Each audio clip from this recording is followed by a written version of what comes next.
Hello and welcome to the Cinemondo podcast with Kathy, Mark, and Burke talking about movies, horror, sci-fi, unusual, unknown, forgotten, underappreciated, always interesting.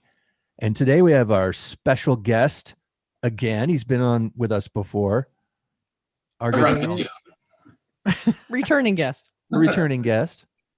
Mr. Jeff McCarty. Hey, Jeff. Woo! Welcome Hello, back. everybody. Hello. Nice Yay, to see Jeff's y'all. back.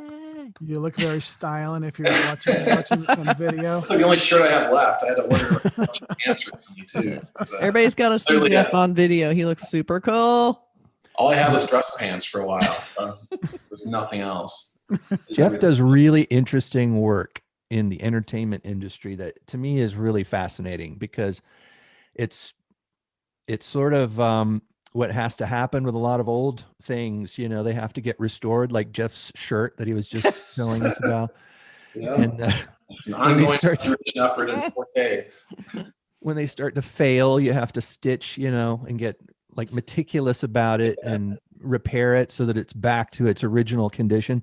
That's what he does with films. It's true. That's right. Yeah. And I guess right now with the lack of like new production, that's probably I picked a good. That's true. Fixing up it's the a back ripple catalog. effect. I mean, that's probably more production, probably more work happening in my area at Paramount right now than anywhere else. Even though they are Yeah. shooting a lot of commercials on the lot right now.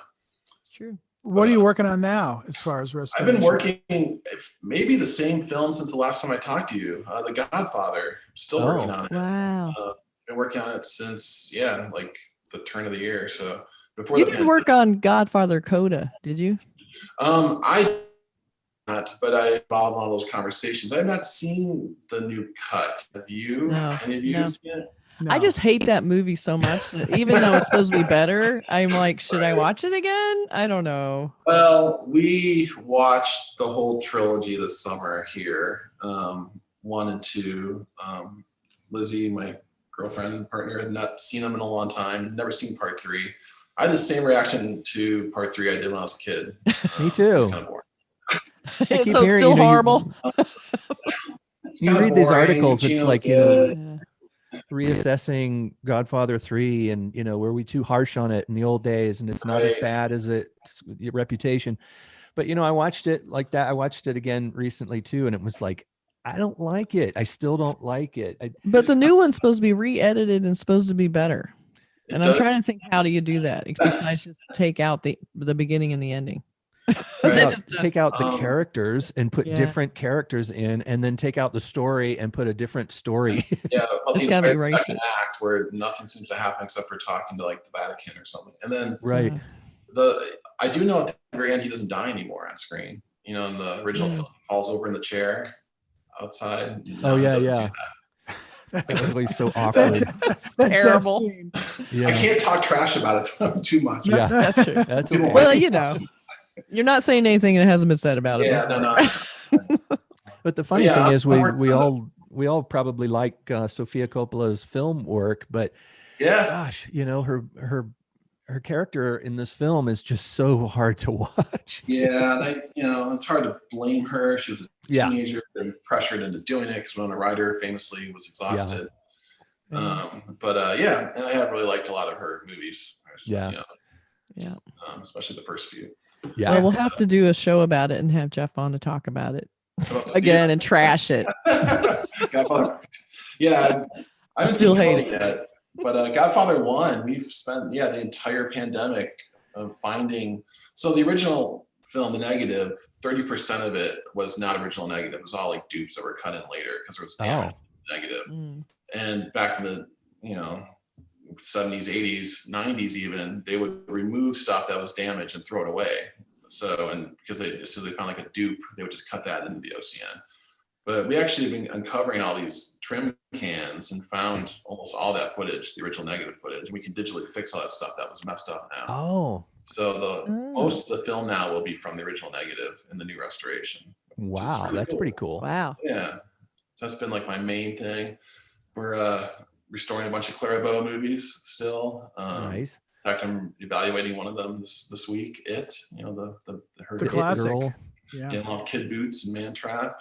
Starting work on Targets, the Peter Bogdanovich film. Yeah. Oh, yeah. Oh, That's a great little movie. I mean, Yeah. We went through a big Bogdanovich thing because we listened to the you must remember this podcast about Polly Platt, who was his partner for the first 4 movies, arguably his good movies. Yeah.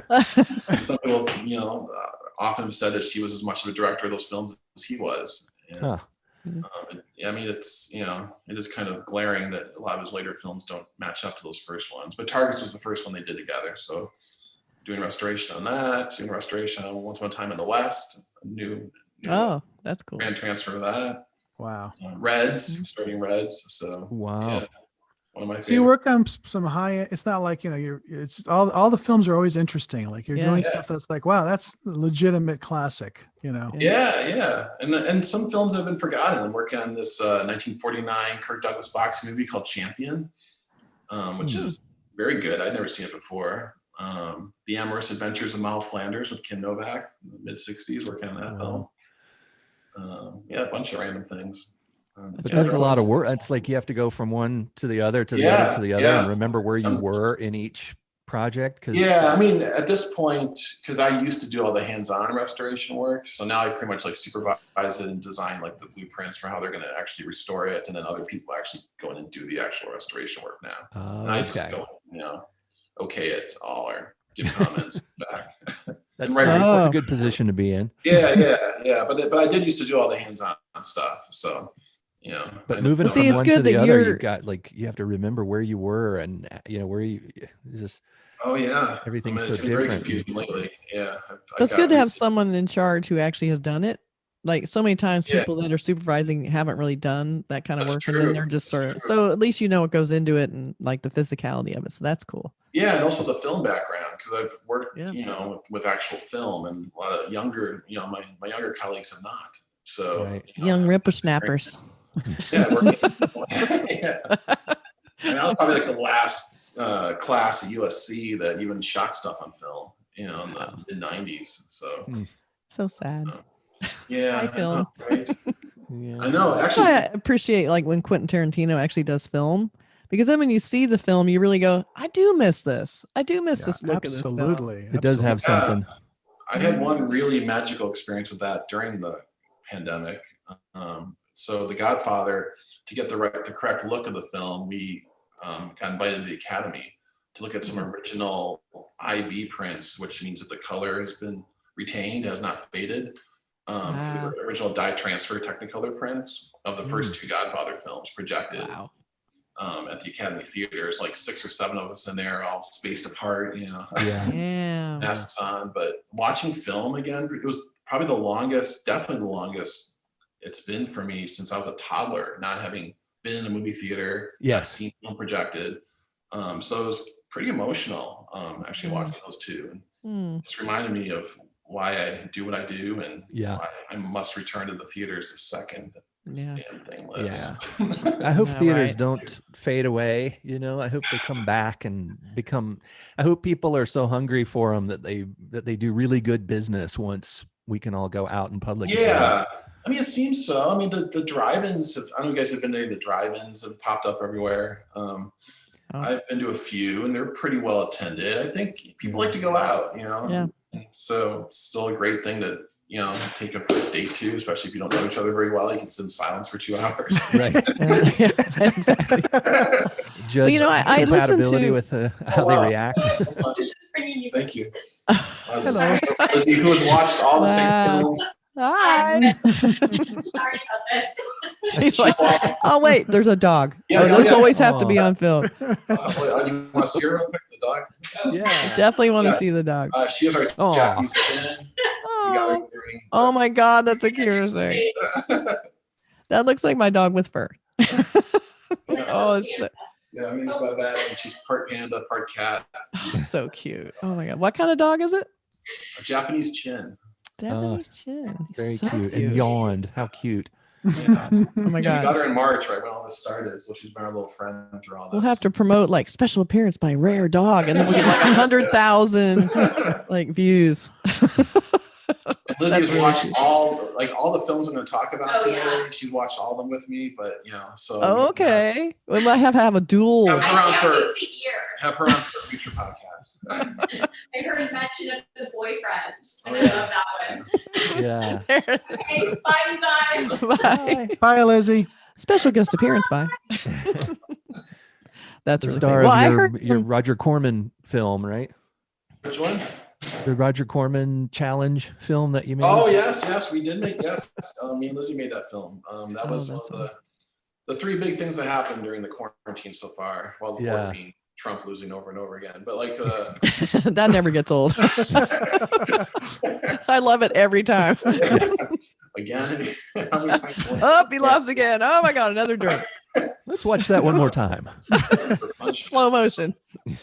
I want to see that decision again. Oh, it's a blank piece of paper. They're not even going to address it. No. Giuliani, I've never laughed so hard as watching that hair dye streak down his face. Sorry. And my yeah, fault. I know. We're getting political, but I know. hey, So deal with it, awful. people. It's funny. You have to admit. Yeah, it's pretty funny. The 2020 highlight. Anyway. Oh my gosh. But yeah. Well, we made a short film together. That was really fun. Yeah, the Roger Lizzie- Corman challenge, right? He Yes. put this thing out, said, "Hey, when we're all locked up in our quarantine, make a film."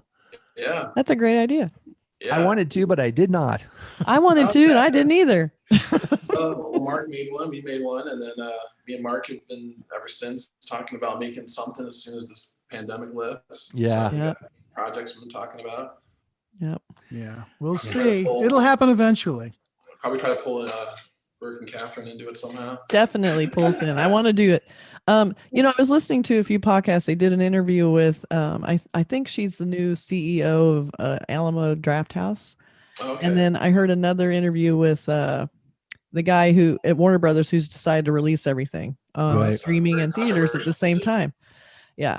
And it was funny to hear the two dueling ideas because I think they're very valid. And one is the Alamo Drafthouse interview. She mentioned that people want an experience. It's not just going to theater, sit and watch movies. That needs to change. Like that's not a special. I mean, everybody loves the big screen, but that's kind of becoming outdated now because we can see stuff at home. So the idea of the Alamo Drafthouse where you go and you have food and you have, alcohol and it's like kind of a fun thing, that seems to be where it's kind of going. And I kind of like that idea. And I think that's valid. And that's basically the same thing that he said.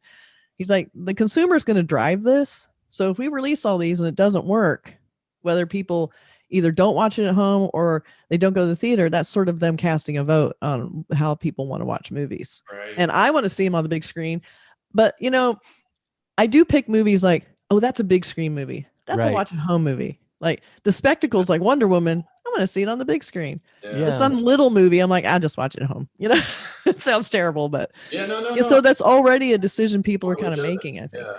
I mean, I'm hardcore. I'm kind of a freak. I would go see, literally every film that we talked about last year, except for maybe one or two of them I'd seen in the theater, the 2019 movies, which is why when Mark suggested or asked if I wanted to come on to do the best of 2020, I was like, Mark, I haven't seen anything. I know, I feel the same way. I've seen none of the old films. I've seen a bunch of music docs. I'm sure Catherine's excited to talk about those. But Oh, we can talk about those. I but love music part of- documentaries. I always want to hear what people are watching. Oh yeah, I can talk about those later. But I saw Borat 2. I thought that was funny. Oh yeah, I want to All see right, that. Borat 2 is my favorite film of the year.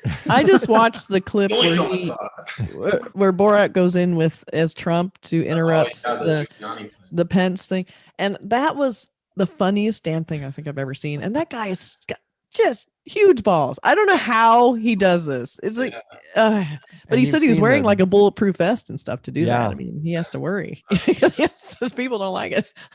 Well, Emily, my wife, works on a show now, and one of the cameramen was a cameraman on that film.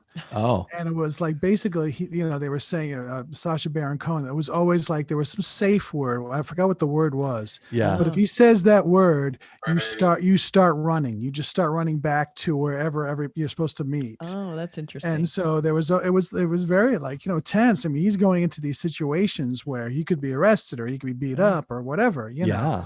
Yeah, So- and that Giuliani thing was super creepy. I mean, I don't know how or what was going on there. What? I just oh my god, it just makes my skin crawl. I don't know how this guy is the lead in filing but, in anything. Yeah. Now he's in but a hospital. yes, genius. I mean, that guy's really good. I love him, the provocateur of our time for sure. Yeah. I mean, I really enjoyed the first Borat. I like this one too. But I also, in this podcast, want to hear your guys' recommendations. So I can actually start watching some 2020 films. My 2020 films, I feel like a lot of them were kind of, hinging on the films that haven't come out because they got delayed. So I'm kind of like, well, my pickings are pretty slim, but I'm gonna share what I've seen. And it's like it's a top 10 of movies I've seen. So yeah, I can't go, oh, I thought The First Cow was amazing. It's my number one film. And I know it's supposed to be good. I've never seen it. Right. So there's that. Yeah. The trailer's nice. I did the same thing. Like when I actually listed all the films I've seen, it's not as much as I thought, because you watch a lot of series, you watch a lot of whatever. Yeah. So, but I did find 10 that I said, okay, there's movies I liked, and I'll see which ones I like the most, and they'll go higher up. But it's just a different. It's a crazy year. It's an insane year. So it should be. This is just perfect that the lists are going to be like this. Because when I look at the top 10 list of 2020. I haven't seen any of these films. I know. Yeah. Weird documentaries or that movie First Cow, a few things I heard about, but most of them are like, I just don't know this movie. Just don't know it. Mm-hmm. Nothing about it. So there's some TV stuff that I liked, that'll be another show. Yeah. I did some of that. Yeah, I mean, streaming is kicking ass right now. I mean, there's so many great series. We'll definitely have to cover documentaries that. and things. Like, does that stuff about the NXIVM cult, does that count? As a favorite of the year? I watched one of those. I know you guys had a podcast about it. I won't put too much into it, but The Vow was 10 episodes. I'll never get my time back again. Oh, you didn't like it? I wanted to. I mean, I liked it enough to keep watching it because I wanted to see what happens. Right. But, and I think it's a compelling story of another filmmaker had consolidated it all into something. So it just went on and on and on. I couldn't believe there's gonna be a part 2. Yeah, but that's going to be the trial, which I think will be really fascinating, and then people's reactions behind the scenes. I just thought The Vow was really beautiful and kind of hypnotic, and I think it's sort of in a way kind of lulled you into how it sort of felt to be in the cult, the sort of incremental slowness of it. But I enjoyed it a lot. I thought it was, enjoyed, as you can, enjoyed it as a film, but the whole depiction of what was going on was just horrifying. I just walked away confused by even what he was selling exactly to them. Unlike the Heaven's Gate one, where it's a very, defined, insane philosophy of just basically, getting up to a spaceship. But, that self-improvement thing is so weird because it's almost like a religion where you're promising something that can't be really quantified in a way. Right. So like, I'm going to help you get past your fears and become a better person. Okay, sure, I'm in. And then, you got to take another class. Now you got to take another one to be even better. And you're just like, when do I reach that pinnacle of better? So the weird thing about the Heaven's Gate one is that it's a cult, and it was pulling people in with these stories, but it was actually, what's interesting about that is it wasn't, this sounds weird, but it was like an honest cult. It wasn't a con.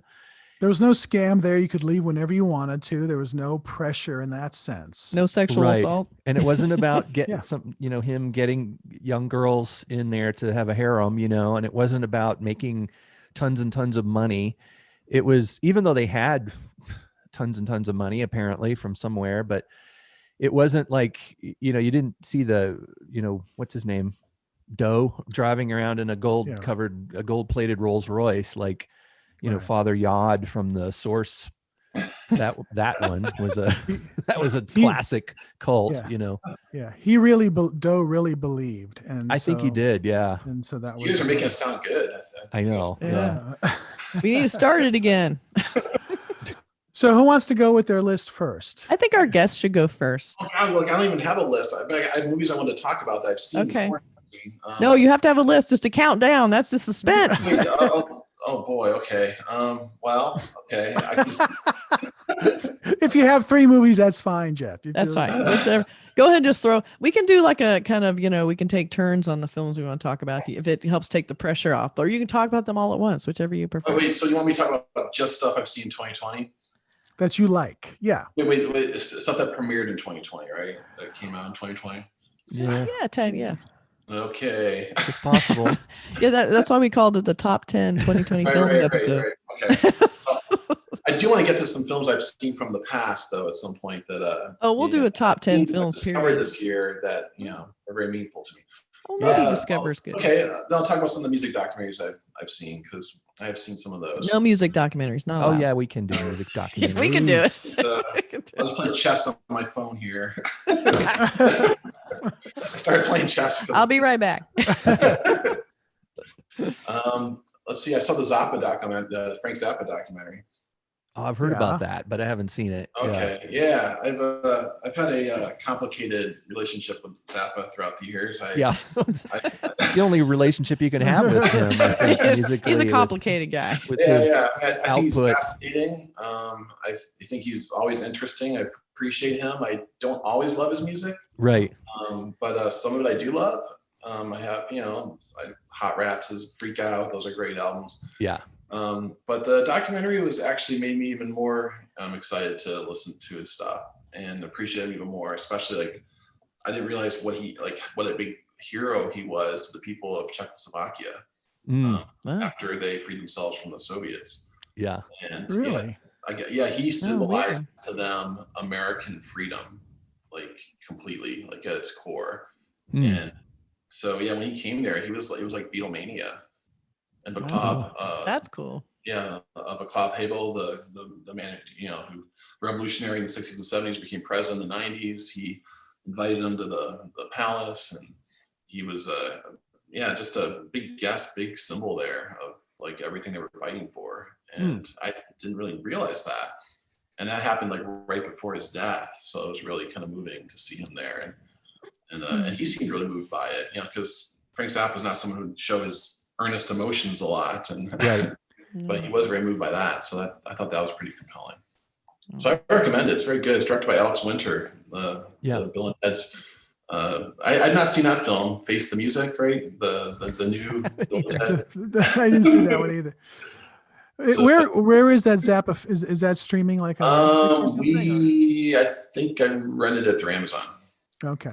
So so that's my first pick. So I'll turn it over, and I'll come up with one next time we get around. Okay. Kathy, how about you? Okay, let me get my list.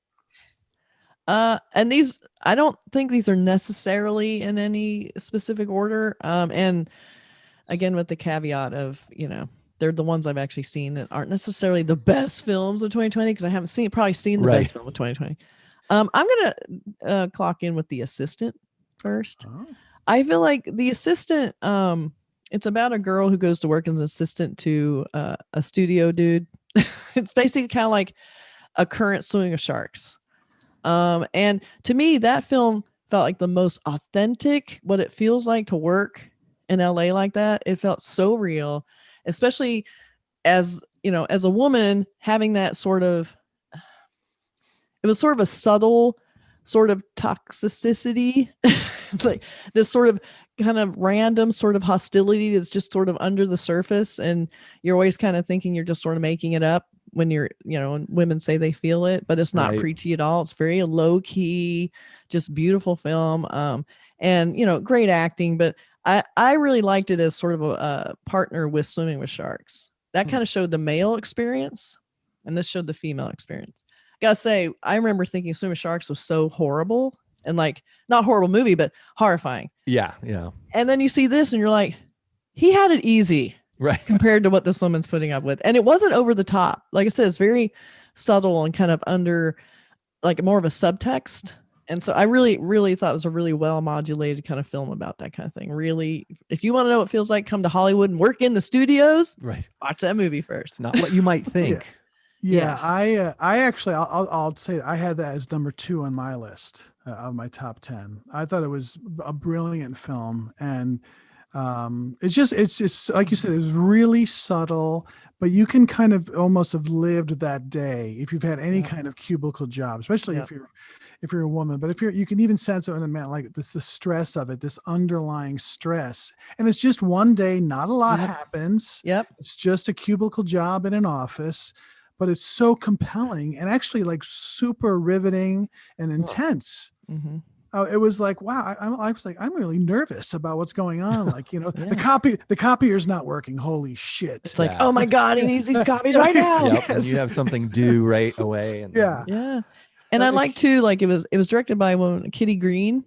And then the main actress is Julia Garner, who I remember her from the Americans. She's been in a bunch of stuff. I guess she was in Ozark. She had a main character. Mark's favorite TV show, Ozark. My Um, favorite TV show. but yeah, so that's what I liked about it too. Like you said, it's one day, but man, she comes in before the sun's up. It's pitch dark outside. She's coming to work, and you know she's probably going to work all night. That's sort of the feeling you got from the whole thing. She is expected to just do that. That's just what she's supposed to do. And it's a coveted job. So when something happens and she has to go to HR, there's a scene where the HR guy goes, listen, I can put this down. I can write up your complaint, but do you know that there are 5,000 people that will take your job tomorrow because your job is so coveted and where you can go. So it's like, and that's the conundrum about that kind of a position. Like you lucked into this, you may never get, so you have to put up with all kinds of shit and your boss knows it.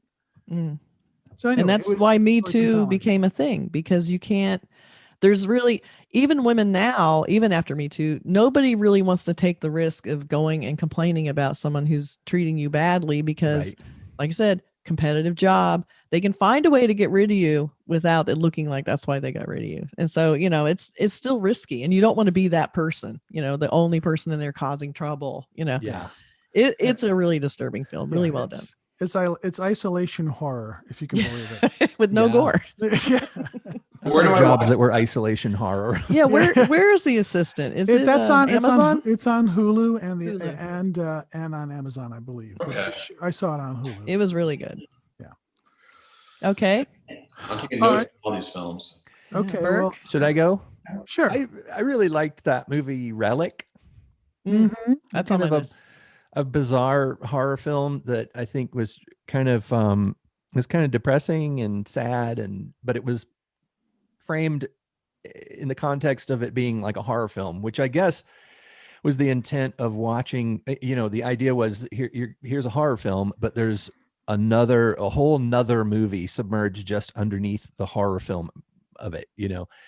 It's it's sad. It's about somebody losing their mind, basically, the dementia, and what that feels like symbolically, and kind of like, if you've been through that, if you've watched somebody go through that, it really rings true in a lot of ways. Like there's a lot of things in it that may seem like horror movie tropes or whatever, but then you think about it and you're like, oh, that secret room in the house, there's a amazing scene of the idea of discovering a hidden room in the house is always creepy and weird, and it's something that people dream about. It's almost like a hardwired genetic memory that we all have for some reason. And this movie has one of those, and the reason for it and what it represents is heartbreaking, and it's scary, but then when you look under it, it's like, that's so sad. It's like, it really is heartbreaking. And it's not a film I would recommend to everyone, but I just thought it was a pretty great piece of work. Agreed. Yeah, that's also on my list too. And Yes. I think it was an excellent film, and a lot more. It's one of those kind of a repeat. I mean, yeah, it's hard to watch that film, but if you watch it again, you see more things. Yeah. So And that was another deep. female director, which is cool. We've had two now. Natalie Erica James directed it. Yeah. And it's almost I say 90% female cast. There's only like 3 women that it it's focuses women. on. It's There's a a women couple movie. men that live next door that come by, and but that I thought that scene that you're talking about, Burke, with the secret room, the woman who finds a secret room and she's going through the house, that's probably one of the coolest things I've seen in a movie all year. That was so well done, so creepy. I just loved it, how she's trying to find her way through things and trying to, and what it is that she's trying to find her way through. It was brilliant. And like the things that she's finding are so meaningful, and it's like you almost want to cry. It's like so well done. And that's the kind of scene that could totally fail, if it was done wrong, if the set dressing is wrong, if it looks too set dressed or too production designed. You know what I mean? But Mhm. this was done so tastefully and in a way that I can tell there's a lot of thought put into the way they made that film. Did you see it? Did you see it, Jeff? I did not see it because I did not see any films released in. Yeah. Okay, all your films of 2019. With our top 20. Well, my next film from 2020 is a great 1978 film. Okay. Well, you know, it's funny too, because when you were talking about finding the secret room, and a while ago, you know, I lived in Kentucky, and I lived in this old farmhouse that's considered a historical landmark. It was really old. And one day I realized that there was a window on the side of the house that did not exist. That the wasn't house. that And didn't I'm like, have an indoor part. What? Right. So I'm going in the house and I'm looking around, and there's just a wall there. And I realized, and this house was built with just logs, like it was almost basically a log cabin. So you could kind of see through the log. So you look in there, and there was a legit fucking room. Just no Wow. way in, no way out, with a window in it. I guess that's the way in. And it was like, what is this? Like, why is this built in here? And some people guessed it was maybe where, you know, people would be hidden. Like, I don't know, whether it's slaves like a illegally. panic Yeah, room or or- something. The panic room, you have to go outside, get a ladder, Go, in go the up, window. open the window. I mean, that's the worst panic room ever. But it could But it have was been, very eerie because, you know, you're looking at it thinking, what happened in this room? Why is it here? It's just creepy. was and there then the whole anything time, like, did you ever "Ooh." go into it? You can't get in it. But I mean through the window or something? No. Was there furniture in it or Nope. anything left over? I wish I from- could say there was a rocking chair that was kind of rocking back That and was forth, but there moving. wasn't. I should change that story. a Yes, there was creepy a rocking doll chair. sitting in there perhaps. It was really creepy. So I always wanted to do something about that, like a movie about that or something. But yeah. And so I get the feeling. So when that was happening, I'm like, oh my God, that's what I wanted. It's like to go in. And then there was like a bunch of hallways that I didn't see. It'd be so cool. That scene in Relic, just one last comment, is I thought it was beautifully done because it sensed like it was not just old, but it was like time forgot this little part. It felt old. It felt like I remember the Stephen King story, the Tommyknockers, where you're left behind in time. Yes. Yeah. And things just seemed kind of old and like they're going away. It just had that sense of like life has moved on past this area, and you're where you're not supposed to be. Yeah, it's like stuck. Yeah, it's really stuck. cool. Yeah, so that's a great film. Right. Yeah. It was number 6 on my list. Oh, Cool. you have a list that has 6. I have a list of 10, believe it or not. At least from 2020. Yeah, these are from 1972 to 1975. Yeah. Okay, I guess it's Mark's turn, even though he's basically agreed with both of our films. Well, those are two of my 10. But I'll start with a very much a genre picture that nobody really saw. It was on Apple. It's number 10 is this film called Greyhound. It's a war picture, a war genre picture with Tom Hanks plays this captain of this World War II boat, and he's trying to convoy these ships over to Britain from the US. And it's like 75 minutes long, and it's just a straight action genre picture. But it's really intense from the first minute. So if you like something that's quick, and Tom Hanks is always good as a captain, and he's just he's in charge of making these tough decisions. He's an American hero. Yeah, Tom Hanks. he is. Tom Hanks But- is the best person ever. Exactly. And I think it's really well done. It's like nobody saw it because it was only on Apple TV. But I walked in, that's really a fun, if you can say a war movie is fun. Right. That's what it is. All right, I have not seen it. This is not the film he was making when he got COVID, right? It was prior to that.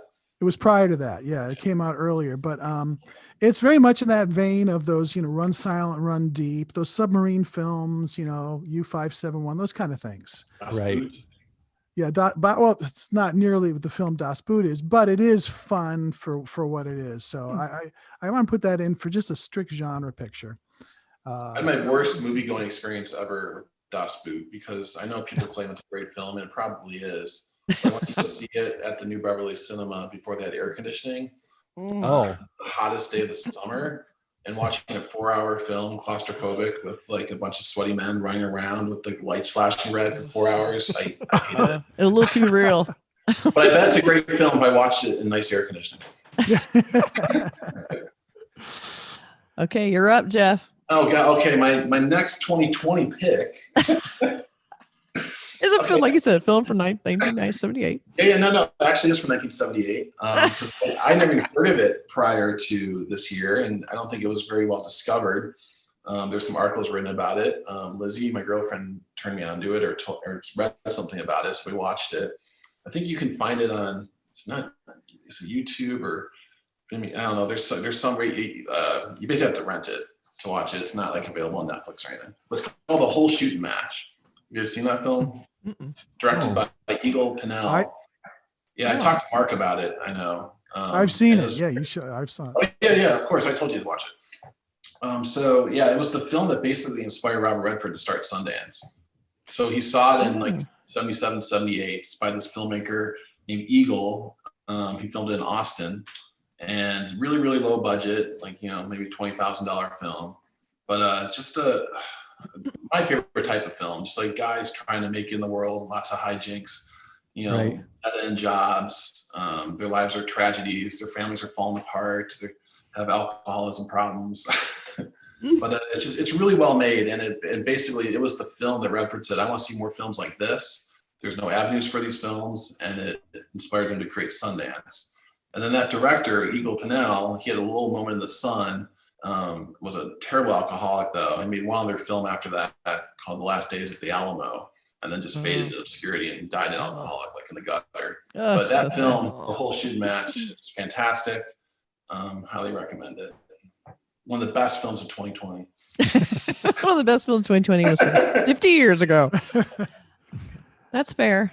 I think that's fair. Yeah, I mean, it's what we go with what we got, Yeah, it's a rough year. And like I said, I watched everything in the theater, so I just couldn't. I do want to see the Charlie Kaufman film and the films you guys talked about and the David Fincher film. I haven't watched those yet, but we'll get to them. Yeah, we'll get to this.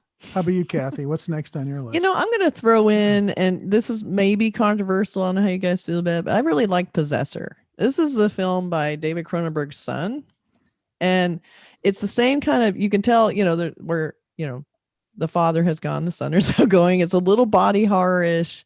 It's about someone who basically can take over someone's look, like their body, and look like someone, and then go commit like an assassination, and then go back to who they were, and it looks like someone else has committed the crime, basically, essentially. But it's got a really strange, almost David Lynchian analog special effects feel to it that I really loved. Like the idea of how the construct of how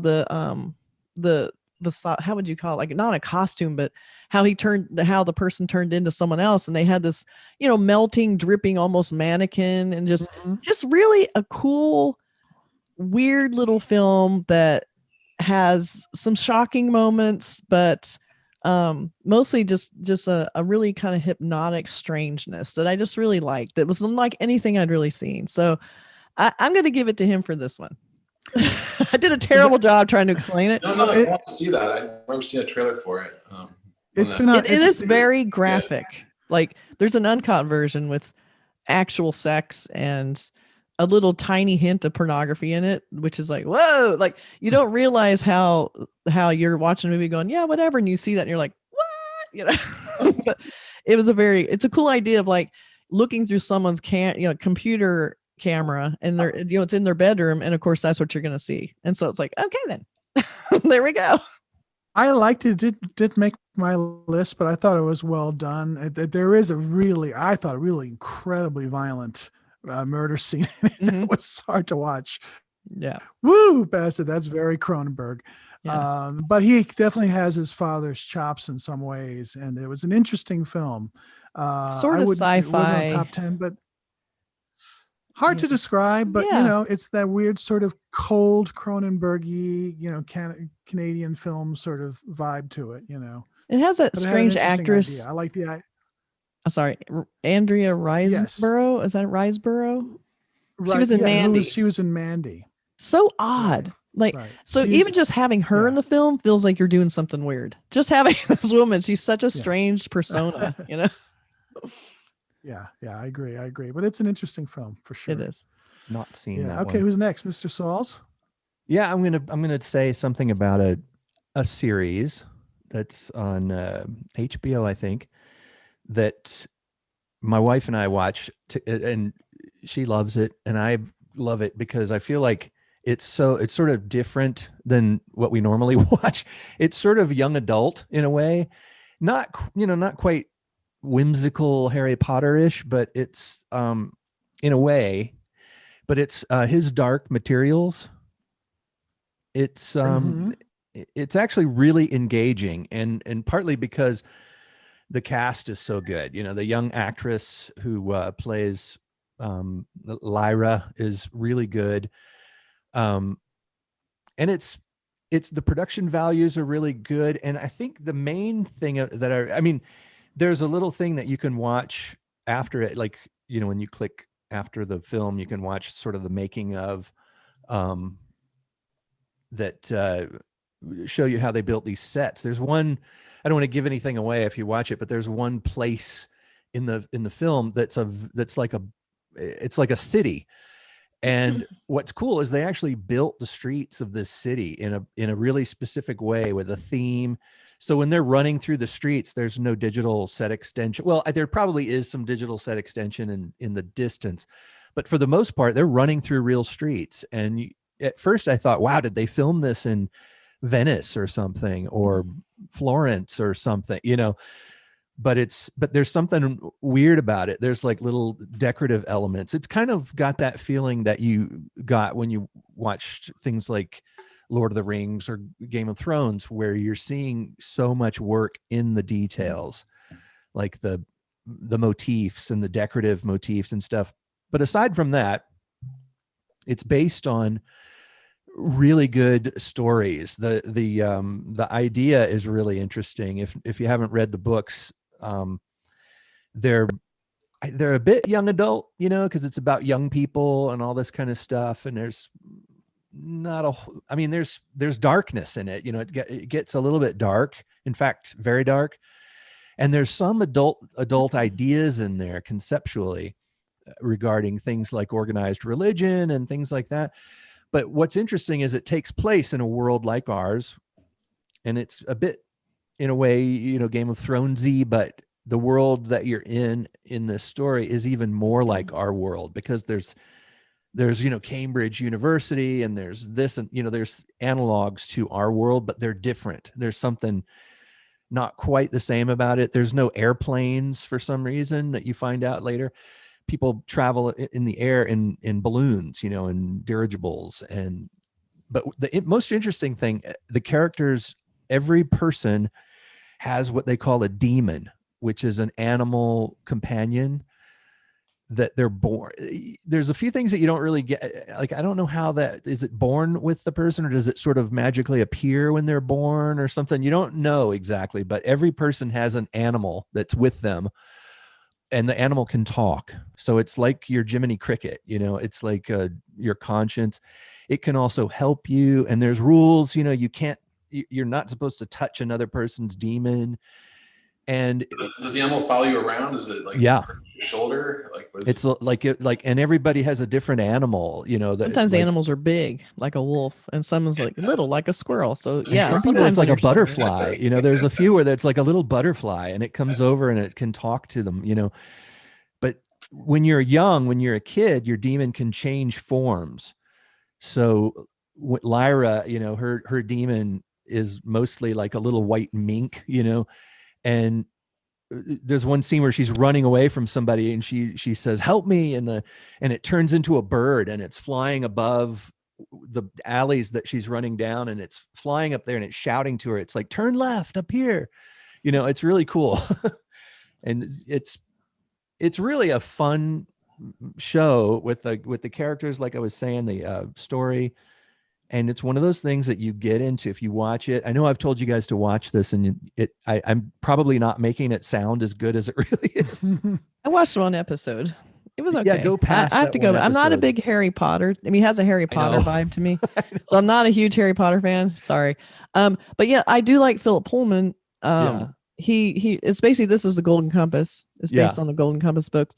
And I listened to the Golden Compass audiobooks, and they're probably some of the best audiobooks because they are very well produced. They had music, they had sound effects, they had actors for each person who spoke. So it wasn't like just one person narrating, Oh. even though Philip Pullman narrated it, someone else did the dialogue. If it was a woman's dialogue, a woman would do it. So Oh, nice. it was like a play. So it was really well done. So, and he's kind of a notorious atheist, so his books have a little bit of controversy because they're sort of anti-Christian, even though they're not Yeah. really. But they Well- exist in a world without Christianity. And if there is Christianity, they're sort of the bad guys. The so magisterium. Yeah. I love that. So I do want to get back to watching that again because I love animals and I love the idea of the demons. And, I think that'll be really cool. So I do need to Second- watch that The again. second season is underway, and we're Yeah. like waiting, patiently for the new one to come out. Mhm. But it's like it takes a turn in the second season. You go into a different. I don't want to give anything away if you're going to watch it, but I think it's kind of in the preview trailers. But they have a way of moving between the worlds, which that's all I'll say. Okay. All Which right, is I'll put kind it of on my cool, where you list. have Yeah. somebody who has a demon, coming into, like a talking weasel that comes with you everywhere you go. It's like, I would how do love you- that. How do you hide it? I'll put it on my list Yeah. for sure. Okay. We like it. Mark. Yeah. Okay. Number 9 for me, 'cause I did all 10 is I thought was really fun rom-com called Palm Springs. I don't know if you Yeah, that's guys- on my list too. Yeah. Just for silliness. It was really fun. I mean, it's a rom-com that was fun. It was kind of like, Groundhog Day, but it has a great cast: Andy Samberg, Christine Milioti, and J.K. Simmons, who I always like. It's just really smart rom-com with a little edge to it, and just has some weird stuff in it that just like doesn't quite work, but overall it was like I really enjoyed it. So for just a fun movie, a fun Yeah. popcorn movie, I recommend that one. I liked that movie for one scene. Made that movie like on my top 10 was the scene where he is going to see her, and as he goes through, he's moving in and out of these people dancing, and he catches a drink and then he puts the drink on a tray. Like it's this beautifully choreographed where he's getting everything exactly right, and it's only until later you realize he did it because he's done it like 5,000 times already. Right. So I love the idea of that because he was able to predict where everything was going to go. Yeah, Right. yeah. That was like, I don't think it ever got better than that. Like I was hoping for more because they could really have played off that, but they kind of went away from it and it got a little darker, and I didn't really like where it went, but I still enjoyed the movie. Yeah. It has its issues, but I kind of like the fact that it went darker than it was darker than Groundhog Day in some ways. So that was number 9 for me. Yeah, I enjoyed Palm that. Springs. Everybody liked that. Do you see that, Jeff? I wanted to see that, but it broke my cardinal rule that it came out after 1978. So Okay, so what film from the 60s do you have for us for 2020? no, actually, my next film is actually from 2020. It's another music documentary called Desolation Center, which is about a bunch of desert festivals that were put together in the mid 80s. That involved Sonic Youth and the Minutemen and the Meat Puppets. Perry Farrell's first band was Psycom. And they were pretty much the forerunners of everything that developed into Coachella and Lollapalooza and all the modern day desert festivals. And I'd heard about it. Yeah, there was one called the Gila Monster Jamboree that was done under the full moon in January of 1985 that I'd heard about, and it was really great to see this footage of it. It was far more chaotic than, more like a Burning Man kind of thing. Actually. Yeah.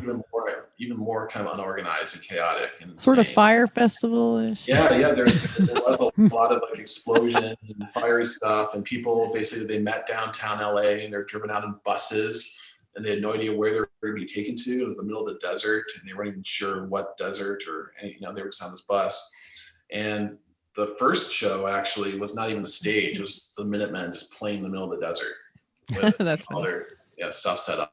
People were just like wandering around the desert, and some people were dancing or tripping on stuff. And then they had this much larger one. It was basically like a mini Burning Man. There's probably like a couple thousand people there. And it was actually the first time that a lot of people in LA had heard Sonic Youth as well. That kind of put them on the map in LA.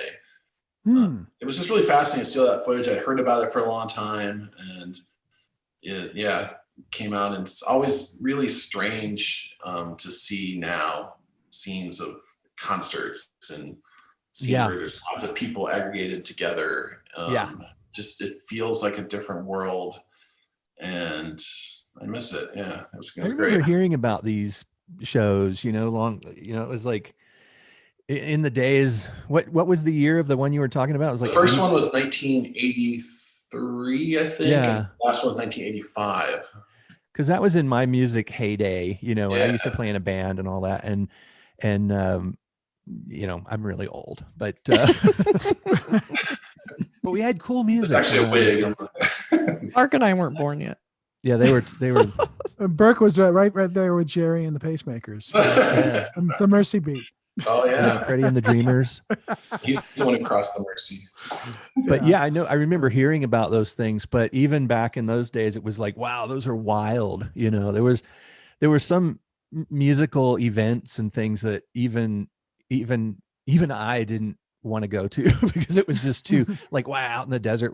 Plus it was also really far away from where I lived on the East Coast, but you'd hear about it and you'd think some of these concerts you'd hear about and you're like, wow, I wish I could have been there. But these ones, I remember hearing about them and like, wow, that's crazy. You'd see pictures of the bands playing out in the desert and all these people. And it's like, I don't know if I'd want to be there. Yeah, it was kind of the forerunner of of course there are the big festivals outside like Woodstock and all that, but these were very different because more like a rave almost, like outdoor raves kind of thing. Yeah, like in the 1990s, I remember like the Moon Tribe stuff where people would get like kind of these directions, to drive to a certain location, you get next set of directions to go somewhere. And it was, eventually being this mystical place in the desert under a full moon. And this was the precursor to all that. So it was really fascinating to see. There was a lot of that in the 90s too that I remember in LA. I used to live in downtown LA in the 90s, and there was a lot of secret underground raves. Yeah. And places downtown that were, these secret locations, and you sort of had to, there would be a, you had to have something to get through the door. And I remember there were these hot pink army men toys, that symbolized a certain place, and something about it would tell you what night. So there would be like a club, like in Hollywood or something, where somebody would walk around and just give these little toys to people. and you would sort of have to know the lore of, of how to follow the directions. And when you got there, you'd show them your little toy and you get in. That's the last thing you remember from that night. It disappeared after that, never to be seen again. Is that another one to rent? Because I'd actually like to see that myself. Yeah, I think I rented that one too. What's it called again? Desolation Center, because that was the Desolation Center collective in downtown LA that put those on. They're called Desolation Center. That sounds cool. Okay, good. That's a recommendation. Okay, Kath. And a 2020 film. And 2020. Yay. Good work. So another one, and like I'm saying, these films, I'm sure there's better films out there. I'm just saying this isn't my top. Yeah. Color Out of Space. Ah. I am a sucker for Nick Cage, and pretty much anything he does, I'll give it a shot because he's so endlessly watchable. So the thing I liked about Color Out of Space, I think it was the fact that for half the movie, it's Nick Cage just kind of playing it straight as a city goer who's decided he wants to be a gentleman farmer, and he moves out into the middle of the country, and he wants to raise alpacas because they're the animal of the future. Right. Alpacas. Knows nothing about alpacas. And there is an absolutely incredible scene where he's showing a guy how to milk an alpaca. So if we can stick in that scene here real quick, it would be awesome because it's so good. Clip. So, but it was directed by, is it Richard Stanley? Yes. And he hadn't done a film since Dr. Moreau, where he was kind of kicked off the film after a couple days. That's right. Yeah. That's one in the 90s, right? Brando? Yes. Yeah. So it's based on a Lovecraft story, and Nick Cage, of course, I think there's nothing creepier than Nick Cage not being weird. And so when he's just trying to play it straight, he's his best. And when it's just like, we have to eat more tomatoes, it's just like crappy. So I found this film super enjoyable and just completely offbeat and just bizarre. And it totally fulfilled all of my Nick Cage needs. So I'm putting this on the list because you need one of those at least once a year. Yes. And cool special effects, very sci-fi. Unfortunately, my only complaint is some terrible animal death, but at least looks super fake. But You know, Just be Alpaca? prepared. Sort of like Yes. the Thing. That A dog type of and an animal stuff. alpaca. Uh, Yeah. Yeah, a lot of practical effects. I think the effect where Yes. the mother and the young boy Yes. are sort of Spectacular scene. melded. That's a pretty intense, and actually Yeah. very moving scene, a Yeah. really Yeah. creepy scene. So Mhm. yeah, that's a really good one. Yeah, good call. So yeah, it kind of comes out of nowhere where you think it's going to be this completely campy, which it is, but then it has these actual like really effective moments in it that are like, this is kind of legit. So I'd say give it a shot. It's a fun movie. Yeah, I agree. I agree. Burke, you are next. I got nothing. I'm going to just Oh. go What? back to the Then pick any year. Okay. beginning year. I really like The Godfather. You know, that's a really good film. No, Wait, No, how I about- just didn't. Do you like The Godfather 1 or more than The Godfather 2 or vice versa? I kind of like them both the same. I think they're both That is hard to pick. such a solid piece together. But I guess Yeah. the first one is such a classic. You know. I kind of go with that one too. I mean, a lot of critical consensus is that part 2 is richer, and it may be, but part 1's got Brando. Yeah, it's got Yeah. Brando, but I really like Al Pacino kind of showing his stuff. He didn't have as much to do in 1, but he really takes off in 2, which is fun to watch. And Yeah. De Niro and him in the same Yeah, film. De Holy Niro, I shit! think is the standout in part 2. I mean, God, Yeah. so great. So yeah, that's a great 2020 film. Great Watch, 20. watch The Godfather 1 and 2, and then it becomes 2020. And you know what? It always seems like it's on during Christmas holiday. I don't know why, but I feel like I always watch those movies during Christmas. They just happen to be on. It's weird. So Almost seems to take place during the holidays. And those movies. Actually, what I was going to mention, since we're talking about the year 2020 and what a upside down year this has been, everybody's been binge watching and stuff, and there's so many things like I mentioned before his Dark Materials.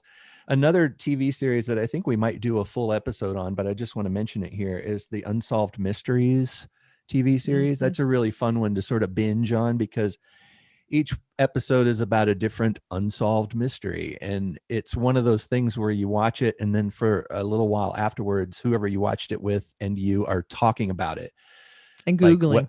and you're Googling and you wonder what Yeah. happened and you're trying to figure out, it triggers the mystery solving genes, it makes you want to go, well, maybe this happened, and you start speculating. And it's really, I mean, it's about tragedies, of course, things like this. Any kind of crime documentary is always going to be really tragic and kind of heartbreaking and sad. And especially the fact that it's unsolved and you're like, you have to endure in these films. You have to endure the frustration of the people who are involved, who have no answers to their mysterious, like somebody disappeared or somebody was murdered and they don't know why. There's no motive and the person is just gone. Why Do you did have this a happen? cut? Which episodes kind of stood out to you in that? Any mystery that stood out above others here and Well, there? there's some where you get all these clues and they don't, and in a way they don't do this on purpose. I think they don't follow up on some of the clues. They're like, here's something that happened, and then they move on to something else, and you go, wait, let's go back to that thing. That's weird. What happened there? And you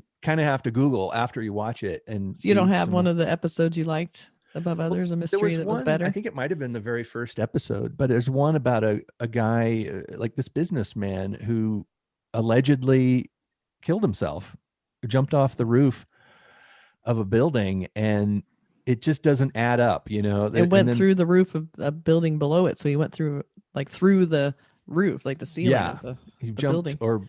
but Yeah. then they went up and they figured out That was there's a really no creepy way. one to me too. Yeah. Like there's no way he could have jumped off. And so, and also he was going through some trouble at work, and there was something going on with his partner. And you get all this backstory of the financial problems that these people are having. And with him, and, he was almost, you get the impression maybe he was a whistleblower or something. And then you think about the way it fell like that. And we were speculating, maybe somebody took him in a helicopter. There's like all these things that but the whole series is like that. The whole series presents these cases in a way that leaves a lot open, which is really interesting. I mean, if you're into the crime documentary thing, they're really well produced, really well made. Mhm. Yeah, they're like Yeah. the true crime documentaries that are just have a little more money behind them, so they look Yeah. really good. They're just there's a little more thoughtful presentation of the the material. I mean, I Mhm. watch a lot of true crime stuff, so I appreciate it because it is so much so much more to it than most of the low budget kind of cheesy, or they get body doubles that don't look anything like Right. anyone. But a couple of them, like the one you're talking about, I feel like they're not mysteries because I think it's kind of obvious that he did really kill himself. There's some that I feel like they're pretty much, there's no mystery there. Oh. But that's just me. But I'm hoping that they'll solve some of these, which it seems like they're kind of on their way. But that's what I really want to see is some Well, of like these. with the original series, they have a number. If you have any information about Mhm. this, you call this Yeah. number, I and was gonna that's say, like with most things, I've not seen the new one, but I was a big fan of the 1980s original with Robert Stack. And Yeah, that's it's cool awesome because stuff. the opening scene they Yeah. do a montage and they have a little Yeah. like ghost back photo of Yeah. Stack in And there. some of the live action recreations were actually sometimes were pretty good Yeah. for an 80s 90s show because so many of them are Mhm. awful in a lot of those shows. And then they had like update at the end, like they found the guy. I or love that. And they Right. caught a lot of people. Yeah. Like these shows are actually really effective. So But I have they wanted to are. see the new one, and I'll watch it around the year 2040, and then we'll talk about it. I What remember was this that? show from 2020. One problem with that show, which is kind of funny. I remember, I don't know where I heard this story, but as an actor who was in one of the reenactments playing the guy, the mysterious murderer or whatever, and somebody called in and said, "Oh, I saw him. He's an actor that I know." It's like no, he's So the he guy got who turned in, but he was actually the actor. He was the guy who played the bad guy. I love that. Which is kind of confusing, which I guess is why they switched over to doing the reenactments where you don't see the faces, where they Right. keep it Yeah. dark, I like Right. that better anyway. Yeah, because you don't Yeah. put a face to it, Yeah, it's good. But anyway, that's my All right. another one from Mark? me. Well, number 8 for me is a Spanish language kind of sci-fi thriller called The Platform. I don't know if any of you guys saw that one. It's You about- like You that? lied. You totally lied to me because you said you didn't see anything in 2020. You've seen a lot of stuff. Oh, Yeah. I'm And very also, I impressed.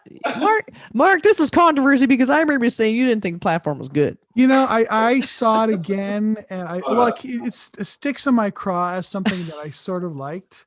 It's very, what's the word? It's an unpleasant movie. Grim.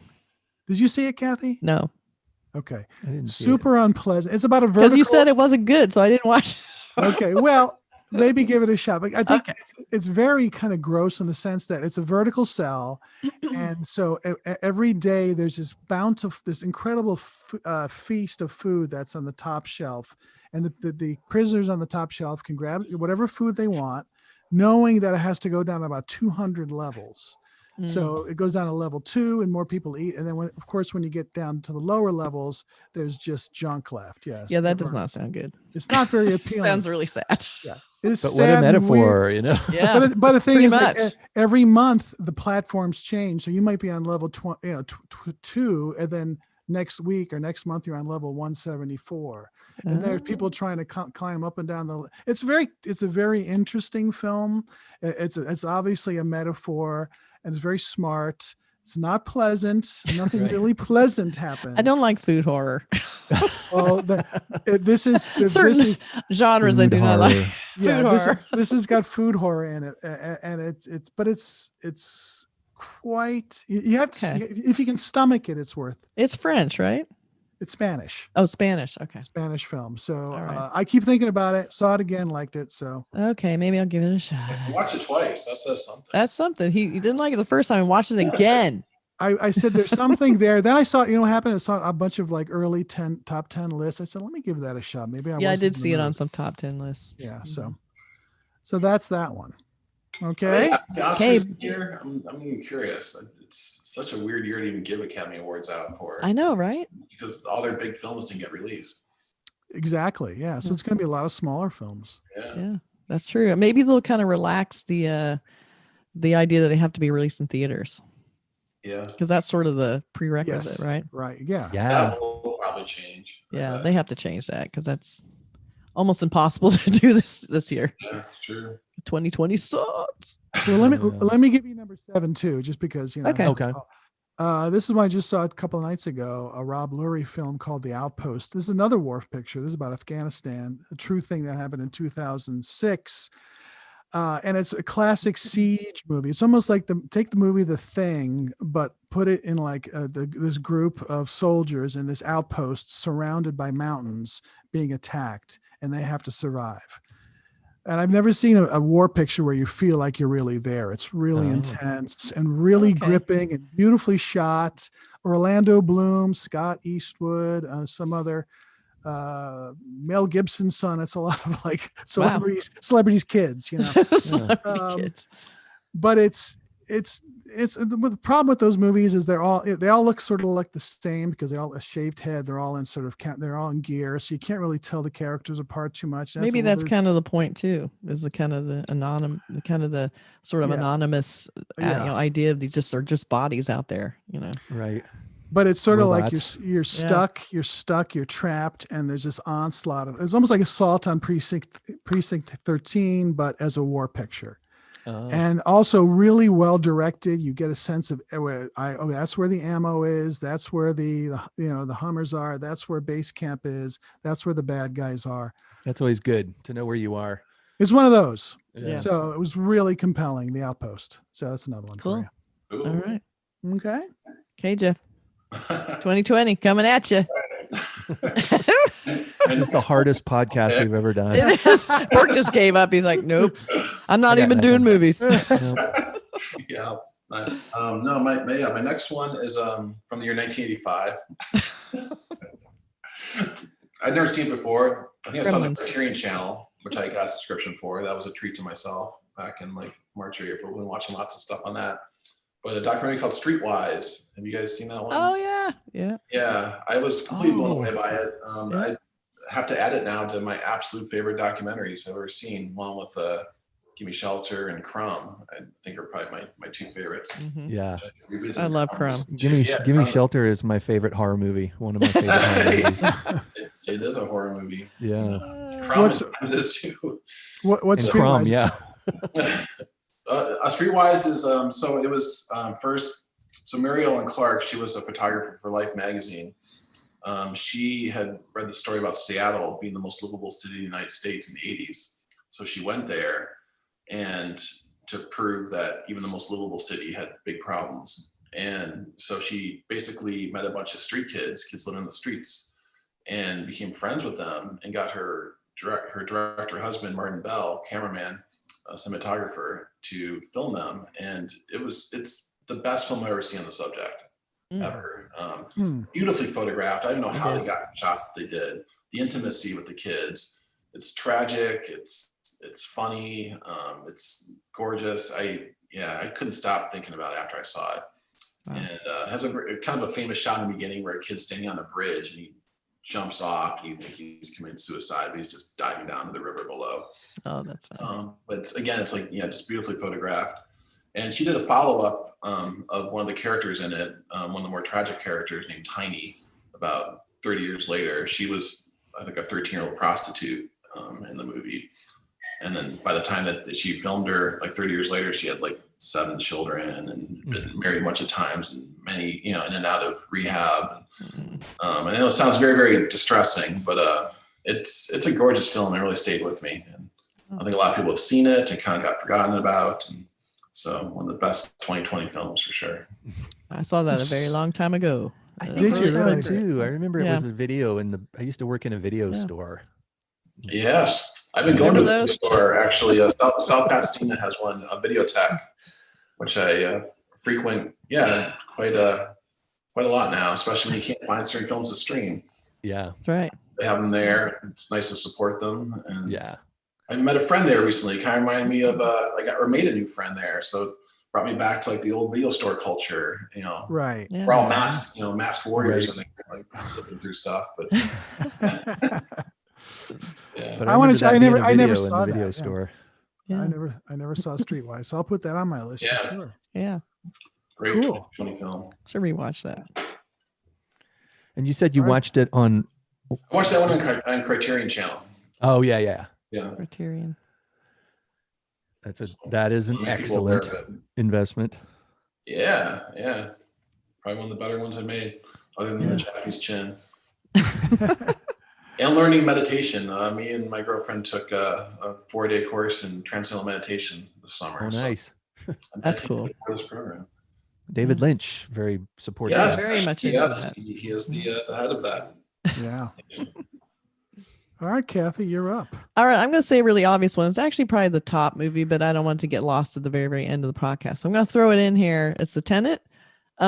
I know we did a podcast about this already, and Mark would not agree with me on this, but I think it was very ambitious, very smart, spectacle. It should have been on the big screen, you know. But I thought it was really really good. I mean, this is a film people should see on the big screen. I just liked the unique perspective of doing time travel that made it seem almost like doable. Like they kind of brought science into it, which was interesting, and they had this crazy score that was not by Hans Zimmer. But Right. yeah, but I guess Hans Zimmer was busy or something. But this is a film that's kind of caught in the trap of the Warner Brothers release coming out at the same time in theaters here.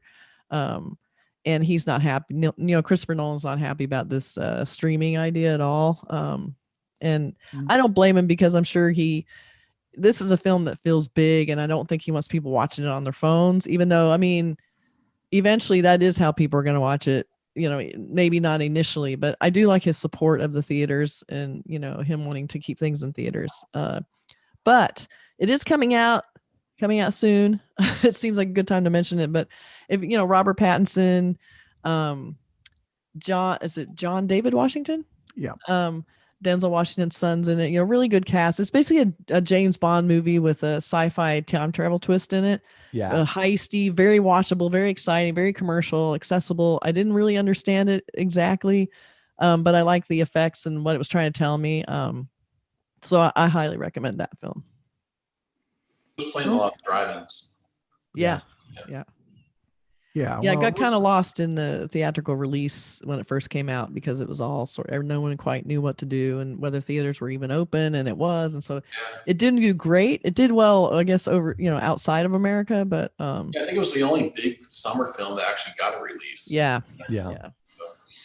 Yeah, and it's hard for it's just, you know, it did well overseas and didn't do well here because nobody's going to the movies. I mean, it's Yeah. just it's ridiculous to think it's going to make a lot of money. Right. Yeah, I didn't obviously like it. We have a whole podcast. You can revisit that if you like, talk about that film. But, You yeah, can listen and see how Mark's so wrong. He's wrong sometimes. That's all there is. You know, I have a feeling I'm not going to like it either, to be honest, because I'm not a huge Christopher Nolan fan. I respect him, you know, Yes. especially love his passion for celluloid and trying to keep that going. I did like Interstellar, but his films leave me cold, and They are their cold. convoluted plots just start Mhm. like just kind of silly to me. But Yeah. Dunkirk, I couldn't follow at all either. I didn't realize until after I read about it that it was, you know, everything happening in a minute, in an hour, in a week, or whatever you know. Right. All I Yeah. remember about that movie is Tom Hardy with the damn mask on again. The whole time. It just zapped all the drama out of the film, so I didn't know what was going on ever. So it was, I don't know. I think Nolan needs to quit like taking ayahuasca before he makes his movies or whatever.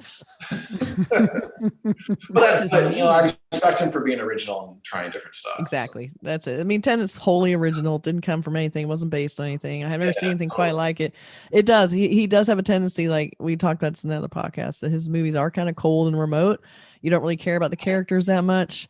This one has a little bit of, you know, much welcome humor that his films don't usually have from Pattinson, who's actually kind of a fun, you know, kind of a little bit, you know, relief there. But yeah, it's got the same problems of you don't really know who the characters are. The main character doesn't even have a name. So it's like, okay, whatever, Nolan. But I still enjoyed it. Protagonist. You just kind of watch it as a Nolan film and don't expect it to be, you know, the warm, you know, character study that some other films are. Right. Yeah. Right. Okay, Burke, you gonna pass? I'm gonna pass to someone Pass else. it on to Mark. Pass. I'll catch it. Okay. That's my first pass. Mark's on seen that. everything. No, I haven't seen it. I just went through a list. I said, oh, I remember like this next movie is a movie that really freaked me out. And Kathy, I know you saw it. It's called The Beach House. Do you remember this one with Jake Weber? And I liked it. I liked it too. I had a couple of scenes in it that really blew me away, and it was just one of those movies where I felt weird after I watched it. Like it just felt like end of the world could happen this way, and it was just kind of creeped me out. I thought it was just really well directed and well shot. Super low budget. Basically takes place in one room, Mhm. one house. But there's a scene where Jake Weber walks out into the ocean. I was going to say that I think scene. that's a fucking incredible scene. It is. It's amazing how that was probably the scariest thing. And it was just a guy walking into the ocean getting smaller and smaller. And it was so well done. So creepy. Yeah, it just because something's off with him, and he goes, "I'm gonna go for a walk," and he just walks into the ocean until he goes I like when underwater. someone recedes into like negative Yes. space. Yeah, So cool. yeah. So that was one that stuck with me. Yeah. So I'm gonna make it on my 10 best list. So Yeah. I can see that. there you go. Really That's a good. little horror movie. That's streaming somewhere for free. It's I think that was on interesting. Shutter, I think. Oh, was it? Okay, yeah. I I think you're right. I think Yeah. you're right. I think you're Yeah. right. So that was number 5 on my list. How's that? So I still don't Okay. have Shutter, which is why I haven't seen so many of these. Yeah, films. Shutter's pretty great. Yeah, that's on Okay. Shutter. And okay, and then do you have anything else, Jeff, that you want to? Oh, of course. Of course he does. I could go on all day. I saw lots of movies over the last. Okay, I'll pick a 2021. Of course, another documentary and another music-based one, but about Jimmy Carter. It's called Jimmy Carter, Rock and Roll President. And Really? yeah, it's a I brand new heard of film. this. Yeah. Yeah, no, it's fantastic. I didn't know a lot about it. I mean, I was, very, very small during Jimmy Carter's presidency, so I wasn't aware of a lot of things about it. But, I, of course, knew his reputation, his humanitarian efforts. I had no idea just his absolute love of music, though, that really permeated this whole thing. He was like best friends with Greg Allman and Right. Bob Dylan and Willie Nelson, wasn't he? All Willie the Nelson. stories about Willie Big Nelson. time Willie Nelson. They talked about that story where Yeah. Willie Nelson got high with one of the bodyguards or something, but it turned out it was not one of the bodyguards or Secret Service guys. It was Jimmy Carter's son that Oh. Willie Nelson got high with in the White House. But he had tons of concerts there. He loved jazz music. It was just it made me again just really just despise even more the Trump White House, because has there been one cultural event there the entire presidency, one No. concert, one like display of like a love of art or culture or anything? It's like it's Nope. disturbing. It says a The lot opposite. about the man and what that party represents now. And Mhm.